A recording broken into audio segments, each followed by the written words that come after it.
Praise the lord. మహాగణుడు మహోన్నతుడైన సమాధానకర్త సజీవుడైన యేసుక్రీస్తు దివ్యనామమున ఉదయకాల శుభములు తెలియజేస్తున్నాను.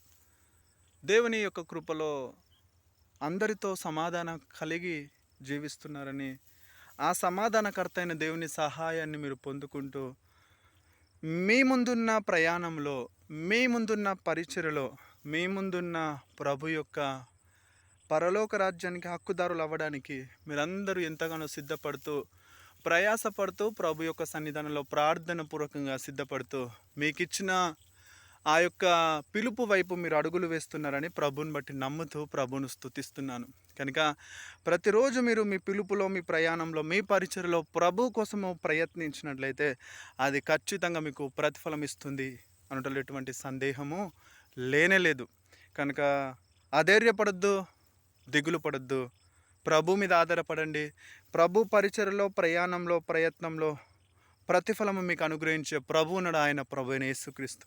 కనుక ధైర్యంగా ఉండండి, గురి యొద్దకు నడవండి, దేవుడు కృపనిస్తాడు. ఈరోజు కూడా మరొక శ్రేష్టమైన దేవుని మాటలను ఆయన సిద్ధపరిచాడు పరిశుద్ధ గ్రంథాల్లో నుంచి. ఒక మాట చదువుకొని ఇది నా మాటలను మనము ధ్యానించడానికి ప్రయత్నిద్దాం. పరిశుద్ధ గ్రంథంలో నుంచి మత్తయి సువార్త 5వ అధ్యాయము 9వ వచనము. Matthew chapter 5 verse 9. Today's the text from the holy Bible. సమాధానపడువారు ధన్యులు, వారు దేవుని కుమారులు కుమార్తెలు అనపడతారని దేవుని యొక్క వాక్యము సెలవిస్తుంది. యేసుక్రీస్తు ప్రభుల వారు అతి శ్రేష్టమైన ప్రసంగాన్ని ఆయన జీవితంలో ఆయన చాలా ప్రాముఖ్యత సంతరించుకున్న వర్తమానంగా మనము కొండ మీద ప్రసంగాన్ని మనం చూస్తాం. ఆ కొండ మీద ప్రసంగంలోనే ఆయన నవధాన్యతలను గురించి మత్తయి సువార్త 5, 6, 7 అధ్యాయాలను మనము ధ్యానిస్తే మనకు అక్కడ అర్థమవుతుంది. ఈ యొక్క సమయంలో సుదీర్ఘమైన మాటలను యేసుక్రీస్తు ప్రభుల వారు అక్కడికి వచ్చిన ప్రజలను ఉద్దేశించి తెలియజేస్తున్న సందర్భంలో ఆయన అనేకమైన విషయాలను ఆయన నోరు తెరిచి ఆశతో వచ్చిన ప్రజలకు ఆయన ఉద్దేశించి కొన్ని మాటలు చెప్తున్నారు. అందులో సమాధానపడు వారు ధన్యులు, వారు దేవుని కుమారులు అనబడతారు అని చెప్పేసి ఆయన ఈ మాటలను వారికి వ్యక్తపరుస్తూ దాని యొక్క గొప్పతనాన్ని ప్రకటించినట్టుగా మనం చూస్తున్నాం. అక్కడ ఆత్మ విషయమై దీనులైన వారు ధన్యులు, వారు పరలోకం వారిదంటారు. సాత్వికులైన వారు ధన్యులు, వారు భూమిని స్వతంత్రించుకుంటారంటారు. దుఃఖపడు వారు ధన్యులు, వారు ఓదార్చబడదంటారు. అంతేకాకుండా హింసింపబడు వారు ధన్యులు, వారు పరలోకంలో ఆనందిస్తారని చెప్పేసి ఇలా ఎన్నో గొప్ప విషయాలను యేసుక్రీస్తు ప్రభుల వారు ఈ యొక్క 5వ అధ్యాయంలో 1 నుంచి 12 వచనాల వరకు ఆయన ఈ యొక్క గొప్ప విషయాలు చెప్తూనే అందులో ఆయన చెప్పిన మాటల్లో ఒకటి మనం చదువుకున్నాము. సమాధాన పడువారు ధన్యులు, వారు దేవుని కుమారులు కుమార్తెలు అనబడతారు. మరి రోజు నీ జీవితంలో సమాధానము కలిగి ఉన్నావా? సమాధానం పడి జీవిస్తే వారు దేవుని కుమారులుగా కుమార్తెలుగా పిలువబడతారు. ఆయన సమాధానకర్త అయి ఉన్నాడు. ఎవరు? యేసుక్రీస్తు ప్రభుల వారు. అంటే మనము సేవిస్తున్న దేవుడు సమాధానమునకు కర్త అయినాడు. అంటే తన బిడ్డలుగా పిలువబడుతున్న మనము కూడా ఏమి కలిగి జీవించాలి? సమాధానము కలిగి జీవించాలి. మరి ఈరోజు ఎంతమందితో సమాధానము కలిగి ఉన్నాం? సమాధాన పడువారు ధన్యులు, వారు దేవుని కుమార్తెలు అనబడతారు.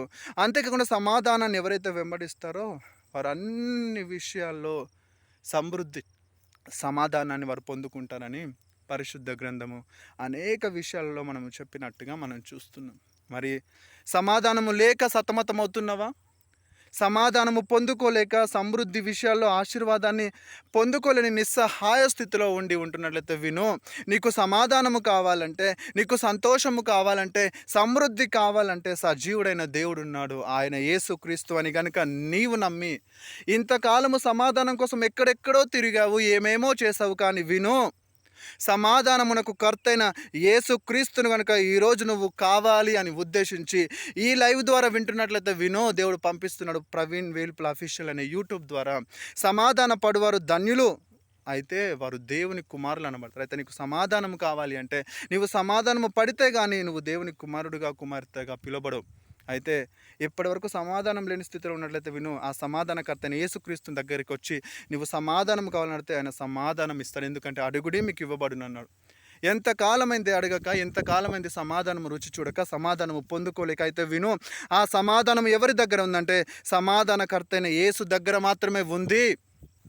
అది తెలుసుకున్న నీవు గనుక ఈ ఉదయకాల సమయంలో ఈ మాటల ద్వారా దేవుడు నీతోనే మాట్లాడుతున్నాడు. సమాధానం కరువైపోయింది, శాంతి కరువైపోయింది, నేను మీకు శాంతిని అనుగ్రహించనే వచ్చి ఉన్నాను అన్నాడు ఆ పరిశుద్ధాత్మ దేవుడి మాటలలో, గ్రంథంలో చెప్పబడుతుంది.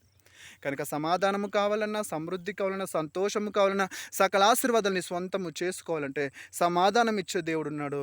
ఆయన మనము సేవిస్తున్న, నేను ప్రకటిస్తున్న యేసు క్రీస్తు అని కనుక నీవు విశ్వసించి ఆయన దగ్గరకు వచ్చి అడిగితే ఆయన సమాధానంనిస్తాడు. అంతేకాకుండా నువ్వు సమాధాన పడితే ఆయన కుమారుడిగా, కుమార్తెగా స్వీకరించబడతావు. కనుక ఇంతకాలం సమాధానం ఇతరులతో కలిగి లేకుండా, సమాధానము నువ్వు పొందుకోలేక సతమతమైనట్లయితే విను. ఈ మాట ద్వారా దేవుడు నీతో మాట్లాడుతున్నావు. ఇక నుంచి సమాధానము కావాలంటే నా సన్నిధికి వచ్చి నాతో నువ్వు మాట్లాడితే నేను సమాధానం ఇస్తాను.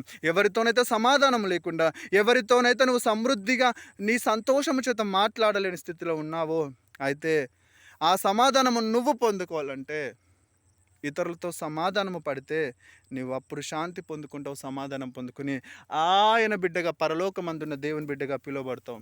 కనుక ఇంతవరకు ఎంతమందితో సమాధానం లేకుండా, ఎంతోమందితో నువ్వు శాంతి పొందుకోలేని స్థితిలో ఉండి మాటలు విన్నావేమో. అయితే దేవుడు అంటున్నాడు ఈ ఉదయకాల సమయంన మత్తయి సువార్త 5వ అధ్యాయము 9వ వచనం ద్వారా, సమాధాన పడువారు ధన్యులు, వారు దేవుని కుమారులు, కుమార్తెలు అనబడతారన్న దేవుని మాటను విశ్వాసంతో స్వీకరిస్తావు కదూ. ఇక నుంచి సమాధానం కలిగి జీవించడానికి తీర్మానించుకొని, నేను చెప్పిన మాటలను, పరిశుద్ధాత్మ ద్వారా పలికిన మాటలను కనుక విశ్వాసంతో నీ హృదయంతో స్వీకరించినట్లయితే నీవు సంతోషంగా సమాధానం పొందుకుంటావు. దేవుని బిడ్డగా, దేవుని కుమార్తెగా పిలువబడతావు. అట్టి దేవుని యొక్క మహాకృప మనందరికీ దేవుడు అనుగ్రహించాలని మనస్ఫూర్తిగా కోరుతున్న మీ సహోదరుడు ప్రవీణ్ వేల్పుల. కనుక ఈ దినం నుంచి విశ్వాసంతో సమాధానము కలిగి ఆ సమాధానకర్త అయిన దేవుని దగ్గరకు వచ్చి సమాధానం ఇతరులతో జీవిస్తావు కదా. అట్టి దేవుని యొక్క మహాకృప మనందరికీ దేవుడు అనుగ్రహించాలని మనస్ఫూర్తిగా కోరుతూ ప్రార్థన చేసుకుందాం. మహాపరిశుద్ధుడా మీకు వందనాలు. ఈ ఉదయకాల సమయం ఎంతమంది బిడ్డలైతే సమాధానము కోల్పోయి, సమాధానము చూడలేని స్థితిలో ఉండి మాటలు విన్నారో వారు సమాధానం పొందుదురుగాక. సమాధాన పడువారు ధన్యులు, వారు దేవుని కుమారులు అనబడతారను. శాంతిని, సమాధానము అనుగ్రహించడానికి నేను వచ్చానన్నావు కదా ప్రభా. ఈ మాటల ద్వారా ఎంతమంది బిడ్డలైతే సమాధానము పొందుకోవడానికి ప్రార్థిస్తున్న వారికి సమాధానము వచ్చునుగాక. వారు ఇప్పుడే సమాధానము పొందుదురుగాక ఇస్తున్నాము. సమాధాన పడేవారు ధన్యులను, వారు దేవుని కుమారులు, కుమార్తెలు అనబడతారు. ఇద్దరు ఎంతమంది తీర్మానించుకొని సమాధాన పడుతున్నారో వారికి అట్టి కుమారులుగా, కుమార్తెలుగా వారు తీర్చబడే కృప అనుగ్రహించేందుకు వందనాలు చెల్లిస్తూ, సమాధానము లేక, సంతోషము లేక, శాంతి లేక ఎంతమంది వీళ్ళతో బాధపడుతూ ఈ మాటలు ఉన్నారు, వారు దీవించబడతారు కాక, వారు ఆశీర్వదించబడతారు కాక, వారిని మీ చేతుల్లోకి అప్పగిస్తూ ఈ దినమంతా తోడుగా ఉండమని, చేసే పనులు, ప్రయాణాలు, పరిచర్యకు మీరే మీ యొక్క గొప్ప సహాయం అనుగ్రహించి మహిమ పొందమని, సమాధానకర్త అయిన